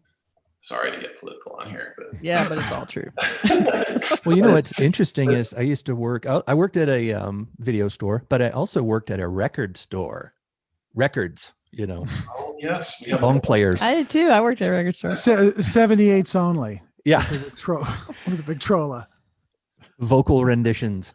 But when I worked at the record store, it was like in the 80s, and one of the customers who used to come in every so often was Amy, the president's daughter, and she was like really punked at the time. She was into like hardcore punk and stuff, and she was buying all these punk records. It was pretty cool, and she was really nice, and everybody liked her. That's cool. Yeah. But she got Yeah. into like real like thrash punk. Mosh pit Yeah. and stuff No, like that. he seemed like a very open man. His heart was like open to culture and music, and of course, just it made me sad that he was even defeated at all, because Yeah. he's like a pretty good president. I guess the whole Iranian hostage situation really did him in, because of Yeah. bad press. Yeah, recently. that did. Which compared to this standard today seems Yeah, I was like, almost minor. yeah, he was just trying not to get anybody killed, and but And of course, since then he's been, a great Yeah, past absolutely. president. Yeah. Like former president, probably the Like best, the best one ever. former president of all time. yeah, Yeah. no, he was really an angel, and yeah, I thought that film was remarkable and educational for a lot of people about him. Mhm. That's a good one. Okay, I'll check it out. All right, we're getting some good recommendations here, people. Yeah, they're pretty good. Again, Yeah. pretty good stuff. Yeah. How about you? Considering How that about you, we're Kathy? struggling to see movies I in know, I know, 2020. it's like a struggle to think of anything. Yeah. It's funny. I'm gonna say this is sort of cheating a little bit, but I want to say something a movie I have not actually seen yet, but that looks really good. All right, let's hear it. Okay. So I think The Promising Young Woman, which I think comes out in next week. It's the movie. It's directed by Emerald Fennell, and it's about a woman who kind of goes on a revenge kick. It's sort of a Me Too revenge kind of film. The trailer is incredible. It's you just have to look at the trailer and think, yeah, we need this right now. It looks like it's really colorful, really like sarcastic, and it's not like a big downer dark like Me Too sounds like, ugh, get out of here. But it looks Like actually it's really 45 fun. kind of revenge thing. She does? Yes. Okay. Yes. It's kind of a rape revenge thriller. All right. So it's always good. But it seems like a kind of cool movie that we kind of need right now. It's not too serious, but it's about a serious topic, but they make it watchable and fun and cathartic. So I'm going to throw that one out there as a cheat. And then actually now I'll talk about a film I haven't actually seen, which I'm going to go with Mark on kind of the low budget, probably not getting a lot of recognition. So I'm going to throw out there. It's called The Deeper You Dig, which is also, I think, on Shudder. Super low budget. Like, to me, it's a perfect film. Like, if you want to make a movie, watch this film and go, this is how you do it. It was really effective. Get some really good actors, and you don't need a lot of locations. And it was all about just sort of attitude and creepiness. And it's essentially about a woman disappears, and the mother is looking for her. And it turns out this guy who's working on his house, like an unfinished house, he knows something about it, we'll just say. So the sort of cat and mouse of the whole thing is a great little creepy crime kind of thriller, really effective, really well done. So I'm going to put that up there because they did a lot with like no money. Yeah. A lot. I agree. I saw that, and it's the end credits are like the shortest end credits ever in movie. It's like, There's like I two think it's names. literally 8 people did everything, starred in it, produced it, wrote it, shot it, You just keep so- seeing the same names over and over as the Yeah. credits roll. music, was really well done. you know, yeah. And it's really smart. It feels like it's really happening. It feels not like a documentary, but you know this place, you know these people, and it's only takes place in a few different houses, and it's a good one. Yeah, It's co-directed by John Adams and Toby Poser, written by John Adams and Toby Poser, starring John Adams and Toby Poser. and their daughter plays the other. Oh yeah, plays the Zelda girl. Adams. Yeah, So- it's like so it's a just family. a family affair, and they did this really cool movie. So I would say if you like that kind of thing, I mean, it's got a little bit of violence. I don't think the violence is a huge turnoff. It's not that extreme, but it's a thriller. It's kind of a horror thriller. So definitely Yeah. worth a look for, support the low budget guys. I have one Well- more that we liked that I forgot about Okay. until just now. Host. Yes. Oh sure. Yep. That was a really low budget film. I think. I don't know. It had Mm-hmm. some work on it, but it's a total pandemic film. It takes place it's like a found footage kind of thing. It takes place entirely on exactly what we're looking at right now, which is a Mhm. 4-up, or maybe 6-up. I don't know. Yeah. Screen of a bunch of friends talking on a Zoom call, and they sort of invoke. They do like a seance. manifests- It's a seance, yeah. And I it's, love that idea. That's great. yeah. It's Great. really creepy, And it's so it's time capsule, like yeah, it came out early. It hit the Zoom, pandemic thing early. You got that whole like setup of everyone kind of getting used to the whole Zoom call idea, and they did it. So I don't Yeah. think you can do that again. And I think to pull off a Zoom meeting as a movie and actually make it seem believable, like it's really happening, I think that's kind of hard. Yeah. I don't think that's easy. No. no. Yeah, and they knocked it out. I thought it was really good. That's a good call. I forgot about Host Yeah, actually, believe Host it or is not. good. So, continuing the low budget stuff, and I think Burke said this might have been 2019, but I saw it in 2020, so I'm Okay. going to put it as. And there's a film we talked about on a podcast. It's called The Vast of Night, and super low budget. I think made for about $40,000 in Texas, shot in New Mexico, about one night in the 1950s, in the small town. This radio DJ and his friend hear this story about there's a UFO somewhere in town or something. People are weird is seeing weird happening. stuff. Like Yeah, they they're don't call it a UFO. Yeah. Something is weird is in the They sky. keep calling in, and they're like, "I'm Yeah. seeing this crazy things happening," and they're like, "What?" And it's just beautifully shot. There's a couple of great scenes, the sense of the 50s, the feeling of it, the setting, the way people talk, the way people look. It's like for this low budget, I thought it was just incredibly well done. Yeah. Especially good because they one, did too. low budget, but they set it in the 50s, so they had to deal with that whole thing. Yeah. So they added that to their whole budget and pain in the ass of shooting it. So And that's pretty admirable. There's some pretty big production things in there too. There's a basketball game happening, and Yeah. so everyone in the audience has to be dressed in period costumes, and the basketball players have to be dressed in period, and it has a real sense of place because That's Appearance by Darwin. but there's one scene where the camera moves through the town and you realize, wow, this is like did they commandeer this whole small town to make this film? And it's an interesting film because the camera goes out the door, down the street, down, turns left, turns right, through a yard, up here, up there, into the front door of the gymnasium where a 1950s period basketball game is happening. It's crazy. It goes through that and goes up the bleachers and down, and there's things happening that are timed. And then it comes back out and it goes out and down and through and around and into the radio station. Yeah.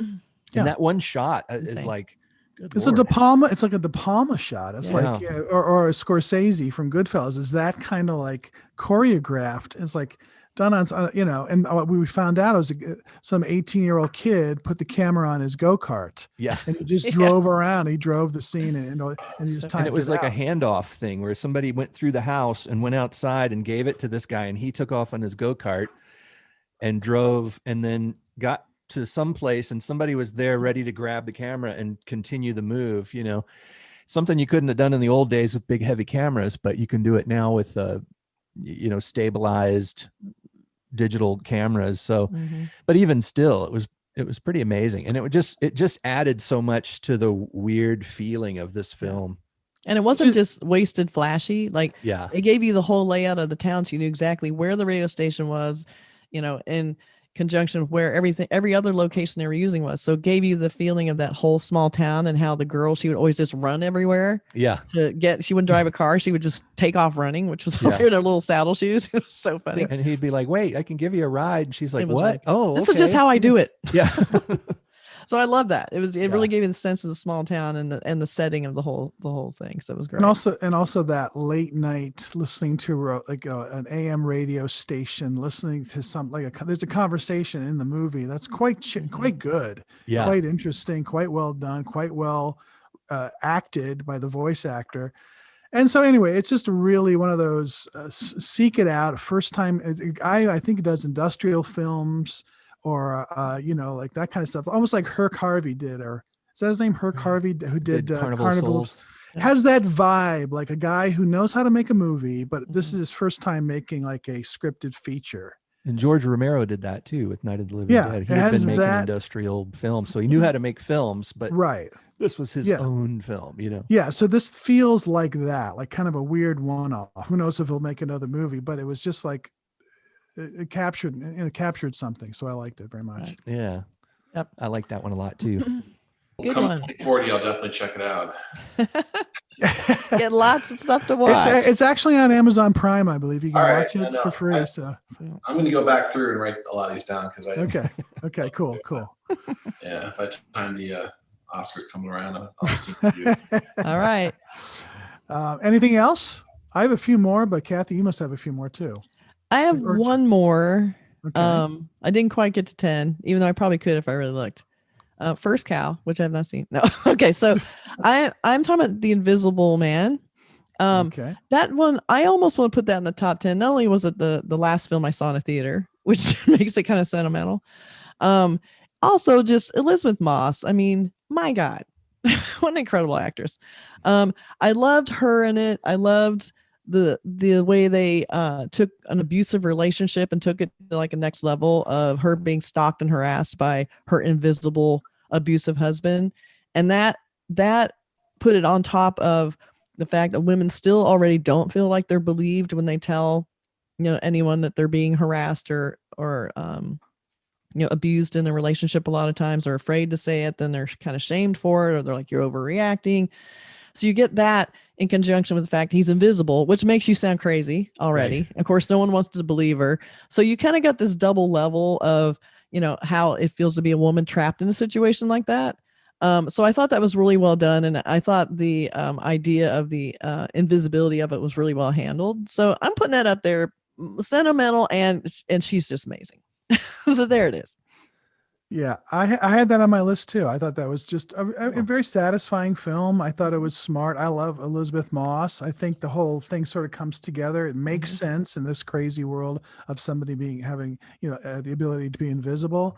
Yeah. And her character changes from being sort of this weak person to like being this strong woman Right. at the end. And Yeah. there's just a lot of cool little things in it. So it's a fun popcorn movie. Yeah. That whole idea of one of those films where something so crazy happens to somebody and nobody will believe them. Those are always kind of frustrating a little bit. Yeah. Yeah.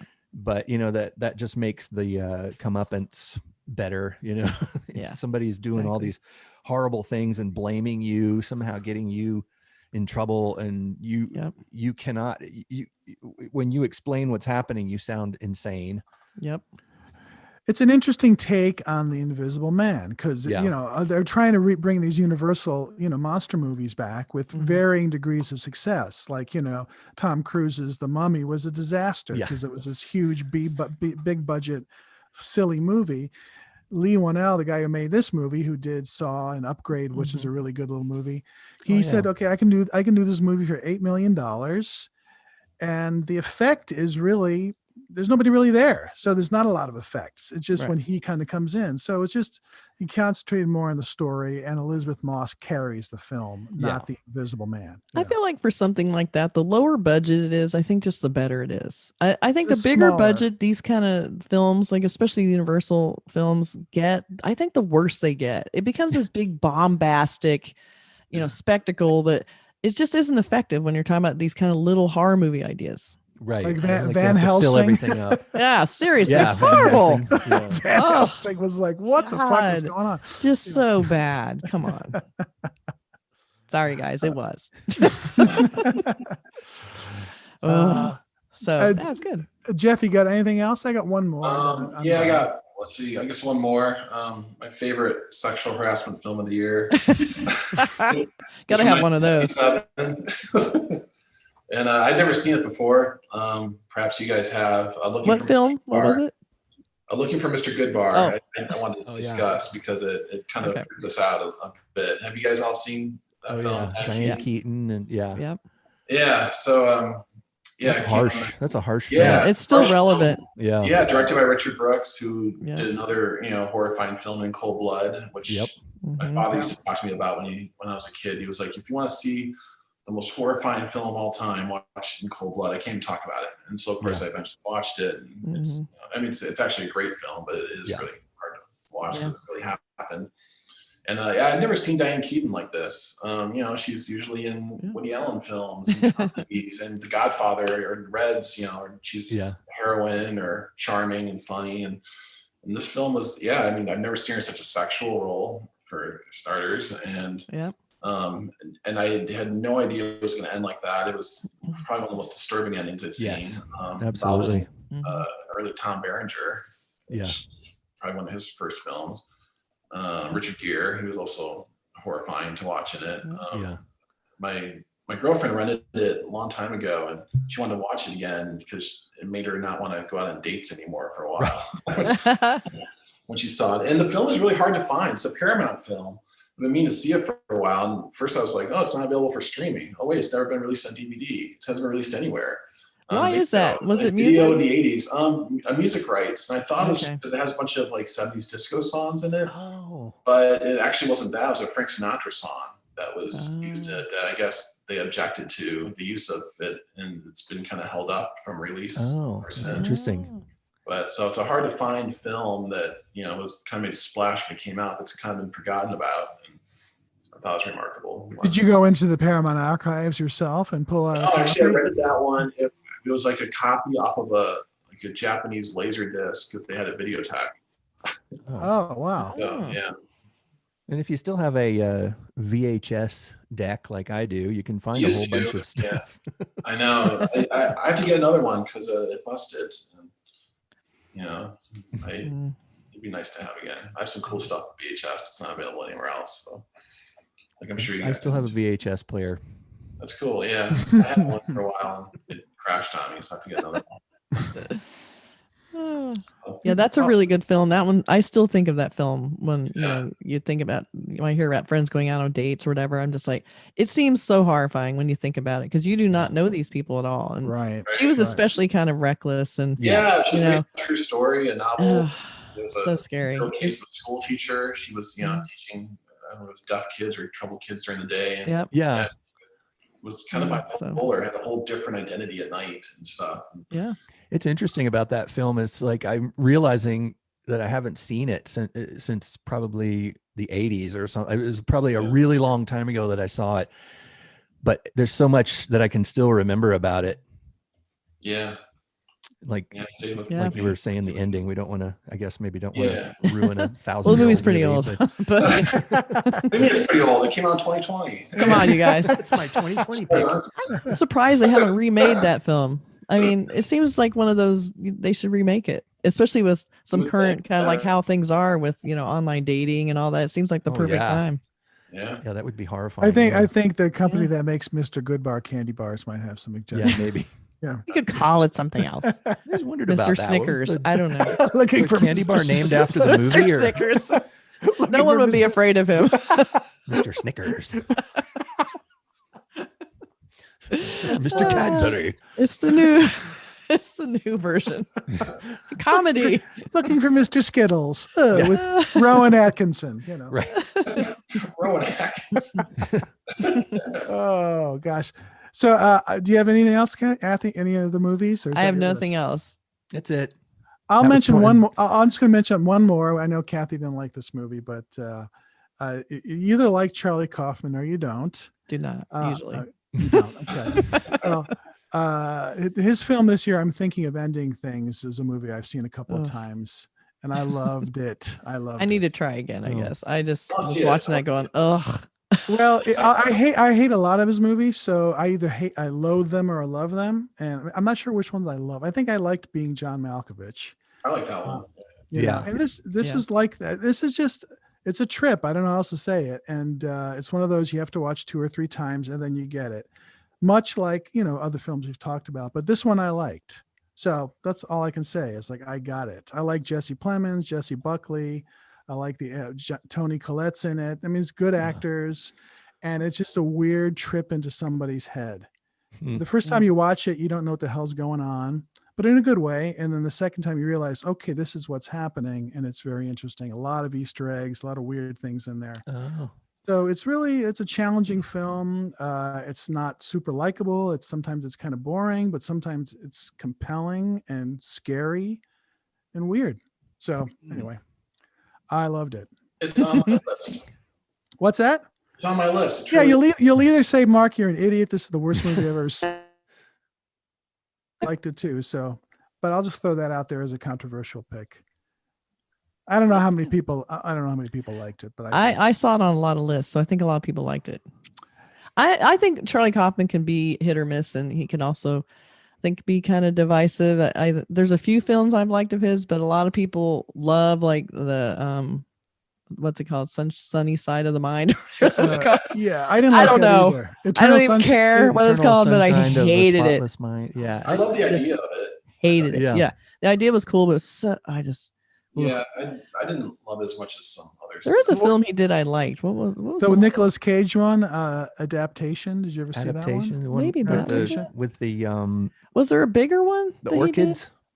Yeah. Yeah, the Orchids was kind of an I don't interesting. think that was film. it. There must be. another one. There's another one called I don't know how to pronounce it. Something like Schenectady, New York. yeah. That's not it. Or, And then there was the puppet one, the Animalisa or something, Right, yeah. right, which Anomalisa. I never saw. Oh, Being John guess, yeah. Malkovich. There's one other one too. But anyway, Being John Malkovich. That's the one I liked. I did right. like that came out of nowhere. That film. That was It like did. what a bizarre film was so that was cool. It when was it came so out. I strange. was like, what am I like? Where did this come from? Exactly. What Yeah, is It's like this? a weird dream. It's like Well- the idea of, you have dreams that you're like, well, I was walking in this room and it was like the ceiling was really low. And then suddenly there was this, and then suddenly there was that, and you're like, that like when you're Yeah. trying to tell somebody your weird dream Yeah. and you don't, and it's just doesn't make sense, and you're going from one place to another. That movie kind of has the feeling of a weird dream. And I think this one's a little bit like that. It kind of goes off in these weird tangents. Some are kind of like, oh, it kind of goes into a weird musical that's kind of odd and strange, but then it goes somewhere else. It goes into anyway. I kept thinking about it, so that means something to me if I keep going back to it. So anyway, that's my crazy list. That was good. For a I crazy mean, 2020 considering year. how messed up 2020 is, Yeah. we had trouble seeing movies this year. This is how it is. It's very difficult. Yes. Hard to keep a podcast. The lack of a going. movie theater is what did it to me. I just, Yeah. I don't know, I didn't have the heart to watch anything that was connected to 2020, I guess, except for stuff that was taking place in the past. Yeah. Well, I did. Go I mean, I could have brought up a lot of old films that I watched too. I watched a lot of what I normally watch is old like 40s movies and stuff. Mhm. And a lot of people are watching these streaming series. Or Yeah, we'll do a top series too. That was, we I ended have up watched watching a the lot of new those. series, actually, so. We should do another episode where we talk about series and streaming series that are on right now. I think that'd be good. Okay. America. All right. I think that was fun. I think there's still a lot of good promotional things in there that, There is. We for did our films best. people haven't seen. We tried. We tried. We did very well. God damn it. Mark and Kathy did all the heavy lifting. Yeah. We did the actual films from 2020, which was the criteria for this whole damn thing. But hey, we still got cool movies out there. Well, no, it was fun. It's always fun having you on, Jeff. Oh, Mr. thanks, Jeff yeah. McCarty. And we'd like to have you on and talk about Series. series Yeah. or old, or even like Or- our favorite films yeah. that we watched, or stuff Yeah. that's older stuff that's worth rediscovering. There's so Yeah, many things that like would be fun. And just do another 70s episode. We did an episode where we talked about 70s movies that we like. Oh, And yeah. I think it'd be fun to just do another one of those and bring up some other 70s movies. There's plenty of them. Go on, and I watched many. How about movies only where the soundtrack was done by the score was done by John Barry? Okay. Yeah. I'm like, oh, those would be. Those are- The Wind he of only the did- Lion or something. Or he's James done like Bond. he did a million films. We were talking. Yeah. Jeff and I were talking about John Barry. Mutual love of John Barry. yeah, he's great. He's done some stuff. weird movies, and one with like this movie called Star Crash, which was a Star Yeah. Wars ripoff from the 70s. It's an Italian film, and John Barry does the score. Yeah. It's just so strange, I've been I saw that when it came out. Yeah. Oh, you saw it with Carolyn Monroe in that Marilyn crazy Monroe outfit? and the spaceships were just like hung on strings in front of a black backdrop that looked like multicolored Christmas lights for the Yeah. stars. It's It was like- crazy. I know. But John Barry did the score. That's what blows Yeah. me away. They had a big guy doing it. Around the time of like Battle Beyond the Stars and those movies. Yeah. Wasn't John Boy Walton in that? I think he was. Yeah. Oh. Richard Thomas. Yeah. Okay, everybody. It was fun. It was fun. One of our It was end of the fun. year episodes. And Jeff will Is this have the you on last again. one for 2020? You guys do another one? Or What's that? is this the last show for 2020? Oh, we're going to do another 20 of them. I think we got Yeah, we'll do more. We have to do more. We got more. We got more in us. We got another couple of weeks we can do it. Exactly. But check us out on social media at all the great, Instagram and Twitter and Facebook and our own Patreon site, our website, cinemandopodcast.com. Also our own YouTube channel. Just check out Cinnamon Podcast, like it, subscribe.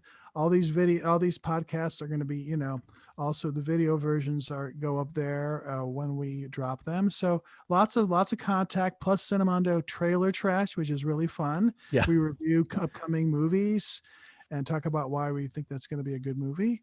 And Talk about their trailers. yeah, their trailers. So all We kinds of speculate fun things. about what the movie's going to be like, what we Yeah. think it's going to be like, what we hope. And it's on gonna its be own like. merits. The Yeah. trailer in its own. Do we feel like it's doing a good job marketing the film? Yeah, all that stuff. So it's Yeah. insider information. So Jeff, you like and subscribe yourself, and we'll Yes, We if will- I'm not already, I shall Yeah. do that. Yes, we will- everyone who's on the show has to subscribe. That's a rule. Yeah. And my mom will. And- too. And your parents must also subscribe. That's for also the rules. We should send you the paperwork, Yeah. Right. the The legal contract. document requiring that. Awesome. Well, it was really fun. Thanks very much, Jeff. Thank As you. always. Yeah, thanks, Jeff. Fun always. You, All right. you must come back at some point. Yeah. We'll get him back. Yeah, We'll get him back in 2021, or maybe we'll get him back from one of these 20 new ones we're going to do before the year ends. Yeah, Maybe in person next time. Who knows? Oh, it's good to have 4 people on the video part, so it's all Mhm. filled in, and I don't have to stick a logo down there in no. an empty hole. So thanks for helping us with that, Jeff. Yeah, no problem. Thanks for filling the empty hole. Filling in the empty square. That just sounds horrible. Yeah, I'm not going to comment. I'm not coming No back. comment. now. I don't want to see you guys again. All right. I think that's enough of that. All right. All right, All y'all. right. Take care. See you later. next time. Bye. Bye. But- Bye, everybody.